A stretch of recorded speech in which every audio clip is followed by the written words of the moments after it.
The family of Jerry Springer, the iconic talk show host and former Cincinnati mayor, has announced his passing at the age of 79. A family representative confirmed that Springer died peacefully at his suburban Chicago residence on Thursday following a battle with cancer. Springer's eponymous talk show was a ratings sensation, although it was often criticized for its tabloid-style drama and chair-throwing antics. The Jerry Springer Show ran for 27 years and produced over 4,000 episodes before concluding in 2018. In addition to his entertainment career, Springer was respected for his political skills and his time as an anchor for WLWT during the 1980s and early 1990s.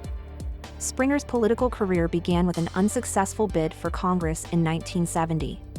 He was later elected to Cincinnati Council in 1971 but resigned 3 years later due to a sex scandal in northern Kentucky. Despite the setback, he was re-elected a year later, indicating his enduring popularity with voters. He was elected as Cincinnati's 56th mayor in 1977. In 1982, he made an unsuccessful attempt to secure the Democratic nomination for Ohio governor, after which he shifted gears and became a news anchor and commentator at WLWT in Cincinnati. After his stint as a newsman, Springer bid farewell to the Queen City in 1993. In recent years, Springer made a splash with his podcast, The Jerry Springer Podcast, and served as the star of the courtroom show, Judge Jerry. According to Gene Galvin, a lifelong friend and family spokesperson, Jerry's ability to connect with people was at the heart of his success in everything he tried, whether that was politics, broadcasting, or just joking with people on the street who wanted a photo or a word. He's irreplaceable, and his loss hurts immensely, but memories of his intellect, heart, and humor will live on.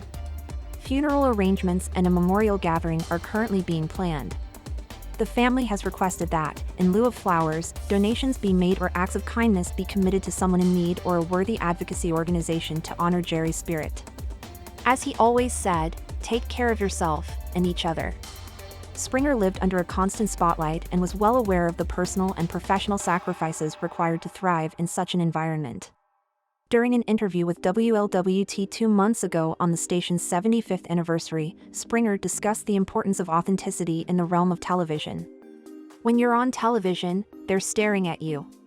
You can't fake it. They will notice immediately, he remarked.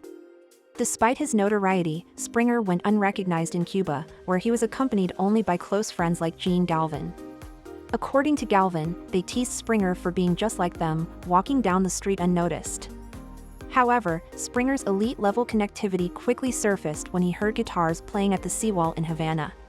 He began singing and drew a crowd, creating a connection with people who didn't even know who he was. Prior to his talk show fame, Springer worked as a lawyer and a lawmaker. His political career was left in shambles following a scandal involving a prostitute and a check. However, he regained the trust of the Cincinnati community by openly addressing the incident. After serving as Cincinnati's mayor, he introduced the city to summer rock concerts by bringing the Eagles to Riverfront Stadium on an unbearably hot August day. Recalling that event during an interview this year, he revealed that showers were installed around the field to prevent fights and keep the audience cool.